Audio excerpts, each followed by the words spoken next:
Hi hello welcome to my YouTube channel. ಇವತ್ತಿನ recipe ಮೊಟ್ಟೆ ಕೋಳಿ ಬಸ್ ಸಾಂಬಾರ್. ನಾಟಿ ಕೋಳಿ ಕೂಡ ಯೂಸ್ ಮಾಡಿ ಮಾಡ್ಕೋಬೋದು ಬಸ್ ಸಾಂಬಾರ್. ಬನ್ನಿ ನೋಡೋಣ ಹೇಗೆ ಮಾಡೋದು ಅಂತ. ಇರುವ ಇಂಗ್ರೀಡಿಯೆಂಟ್ಸ್ನೆಲ್ಲ ರೆಡಿ ಮಾಡ್ಕೊಳ್ಳಿ. ಈಗ ಒಂದು ಮಿಕ್ಸಿ ಜಾರಿಗೆ ಸ್ವಲ್ಪ ಪುದೀನಾನ ತಗೊಳ್ಳಿ ಮತ್ತು ಕೊತ್ತಂಬರಿ ಸೊಪ್ಪನ್ನು ತಗೊಳ್ಳಿ. ಈಗ 4 ಹಸಿಮೆಣಸಿನ್ಕಾಯನ್ನು ಹಾಕ್ಕೊಳ್ಳಿ, ಒಂದು ಬೆಳ್ಳುಳ್ಳಿನ ಹಾಕ್ಕೊಳ್ಳಿ ಮತ್ತು ಒಂದು ಸ್ವಲ್ಪ ಶುಂಠಿಯನ್ನು ಹಾಕ್ಕೊಳ್ಳಿ, ಒಂದು ಈರುಳ್ಳಿನ ಹಾಕ್ಕೊಳ್ಳಿ. ಇದನ್ನೆಲ್ಲ ಫೈನ್ ಪೇಸ್ಟ್ ಮಾಡ್ಕೊಳ್ಳಿ. ಈಗ ಒಂದು ಕುಕ್ಕರ್ ತೊಗೊಂಡು ಸ್ವಲ್ಪ ಎಣ್ಣೆ ಹಾಕ್ಕೊಳ್ಳಿ, ಸ್ವಲ್ಪ ಸಾಸಿವೆ ಹಾಕ್ಕೊಂಡು ಅದು ಚಿಟ್ಲಿದಾದ್ಮೇಲೆ ಕರ್ಬೇವಿನ ಸೊಪ್ಪು ಹಾಕ್ಕೊಳ್ಳಿ. ಈಗ ಫೈನ್ ಪೇಸ್ಟ್ ಮಾಡಿರುವಂಥ ಮಸಾಲೆನೆಲ್ಲ ಹಾಕ್ಕೊಳ್ಳಿ, ಅದನ್ನು ಬಾಡಿಸ್ಕೊಳ್ಳಿ. ಅದು ಸ್ವಲ್ಪ ಎಣ್ಣೆ ಬಿಟ್ಕೊಳ್ಳುವಾಗ ಒಂದು ಸ್ವಲ್ಪ ಚಿಕನ್ ಹಾಕ್ಕೊಳ್ಳಿ, 1 ಸ್ಪೂನ್ ಉಪ್ಪನ್ನು ಹಾಕ್ಕೊಳ್ಳಿ. ಅದಾದಮೇಲೆ 1/4 ಸ್ಪೂನು ಅರಿಶಿಣವನ್ನು ಹಾಕ್ಕೊಂಡು ಚೆನ್ನಾಗಿ ಮಿಕ್ಸ್ ಮಾಡಬೇಕು.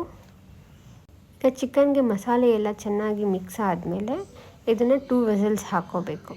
ಈಗ ಒಂದು ಮಿಕ್ಸಿ ಜಾರ್ ತೊಗೊಳ್ಳಿ, ಅದಕ್ಕೆ 1 ಕೈ ಹಿಡಿಯಷ್ಟು ಕೊಬ್ಬರಿಯನ್ನು ಹಾಕ್ಕೊಳ್ಳಿ, 1 ಟೊಮ್ಯಾಟೋನ ಹಾಕ್ಕೊಳ್ಳಿ ಮತ್ತು ಒಂದು ಸ್ವಲ್ಪ ಹುರಿಗಡಲೆನ ಹಾಕ್ಕೊಂಡು ಅರ್ಧ ಸ್ಪೂನ್ ಮೆಣಸನ್ನು ಹಾಕ್ಕೊಳ್ಳಿ, 1 ಚಕ್ಕೆಯನ್ನು ಹಾಕ್ಕೊಳ್ಳಿ, 2 ಲವಂಗನ ಹಾಕ್ಕೊಳ್ಳಿ. ಈಗ ಒಂದು ಸ್ವಲ್ಪ ಗಸಗಸೆಯನ್ನು ಆ್ಯಡ್ ಮಾಡ್ಕೊಳ್ಳಿ. ಈಗ 2 ಸ್ಪೂನ್ಸ್ ಧನಿಯಾ ಪುಡಿಯನ್ನು ಹಾಕ್ಕೊಳ್ಳಿ. ಅದಾದ್ಮೇಲೆ ಸ್ವಲ್ಪ ಕಸೂರಿ ಮೇಥಿನೂ ಆ್ಯಡ್ ಮಾಡ್ಕೊಳ್ಳಿ, ಸ್ವಲ್ಪ ಚಿಕನ್ ಮಸಾಲೆನೂ ಆ್ಯಡ್ ಮಾಡಿಕೊಂಡು ಇದನ್ನೆಲ್ಲ ಗ್ರೈಂಡ್ ಮಾಡ್ಕೊಳ್ಳಿ.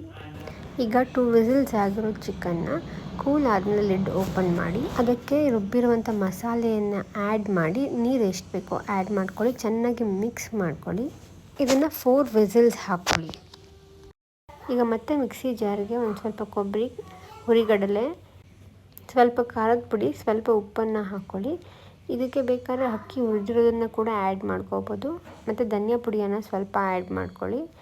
ಈಗ ಇದನ್ನು ತರಿಯಾಗಿ ರುಬ್ಕೊಂಡು ಪೌಡರ್ನ ರೆಡಿ ಮಾಡ್ಕೊಂಡು ಸೈಡಲ್ಲಿ ಇಟ್ಕೊಳ್ಳಿ. ಈಗ ಒಂದು ಬಟ್ಲು ತೊಗೊಂಡು ಬೆಂದಿರೋಂಥ ಚಿಕನ್ನ ಎಲ್ಲ ಸಪ್ರೇಟ್ ಮಾಡ್ಕೋಬೇಕು, ಅದರಲ್ಲಿರೋ ಸಾಂಬಾರನ್ನ ಎಲ್ಲ ಸೋದಿಸ್ಕೋಬೇಕು. ಚಿಕನ್ ಸಪ್ರೇಟ್ ಮಾಡಿಕೊಂಡು ಮತ್ತು ಸಾಂಬಾರನ್ನ ಸಪ್ರೇಟ್ ಮಾಡಿ. ಈಗ ಚಿಕನ್ ಪೀಸಸ್ಸು ಸಾಂಬಾರು ಸಪ್ರೇಟ್ ಆಗಿದೆ. ಈಗ ಒಂದು ಬಾಣಲಿ ತೊಗೊಂಡು ಸ್ವಲ್ಪ ಎಣ್ಣೆ ಹಾಕ್ಕೊಳ್ಳಿ, ಸ್ವಲ್ಪ ಸಾಸಿವೆ ಹಾಕ್ಕೊಳ್ಳಿ ಮತ್ತು ಕಟ್ ಮಾಡಿರೋಂಥ ಈರುಳ್ಳಿಯನ್ನು ಹಾಕ್ಕೊಳ್ಳಿ ಮತ್ತು ಕರ್ಬೇವಿನ ಸೊಪ್ಪನ್ನು ಹಾಕ್ಕೊಳ್ಳಿ ಮತ್ತು ಪುದೀನ ಸೊಪ್ಪನ್ನು ಹಾಕ್ಕೊಳ್ಳಿ. ಇದೆಲ್ಲ ಹಾಕ್ಕೊಂಡ್ಮೇಲೆ ಚಿಕನ್ನ ಕೂಡ ಹಾಕ್ಕೊಂಡು ಚೆನ್ನಾಗಿ ಮಿಕ್ಸ್ ಮಾಡ್ಕೋಬೇಕು.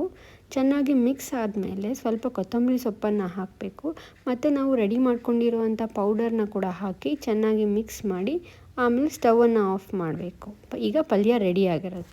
ಈಗ ಸಾಂಬಾರಿಗೆ ಎಷ್ಟು ಬೇಕೋ ಅಷ್ಟು ನೀರನ್ನು ಹಾಕ್ಕೊಂಡು ನಿಮ್ಗೆ ಬೇಕಾಗಿರೋಷ್ಟು ಕನ್ಸಿಸ್ಟೆನ್ಸಿನ ಮೇಂಟೈನ್ ಮಾಡ್ಕೊಳ್ಳಿ. ಈಗ ಲಾಸ್ಟಲ್ಲಿ ಸ್ವಲ್ಪ ಒಗ್ಗರಣೆ ಹಾಕಿ ಸಾಂಬಾರನ್ನ ಚೆನ್ನಾಗಿ ಕಾಯಿಸಿ. ಈಗ ಮೊಟ್ಟೆ ಕೋಳಿ ಬಸ್ ಸಾಂಬಾರು ರೆಡಿ ಇದೆ. ಈ ರೆಸಿಪಿ ಇಷ್ಟ ಆಗಿದ್ರೆ ನಮ್ಮ ಚಾನಲ್ನ ಸಬ್ಸ್ಕ್ರೈಬ್ ಮಾಡಿ, ಈ ವಿಡಿಯೋನ ಲೈಕ್ ಮಾಡಿ. ಹೀಗೆ ಬೇರೆ ಬೇರೆ ರೆಸಿಪೀಸ್ ನಮ್ಮ ಚಾನಲಲ್ಲಿ ಇರುತ್ತೆ, ನೋಡಿ ಎಂಜಾಯ್ ಮಾಡಿ. Thank you.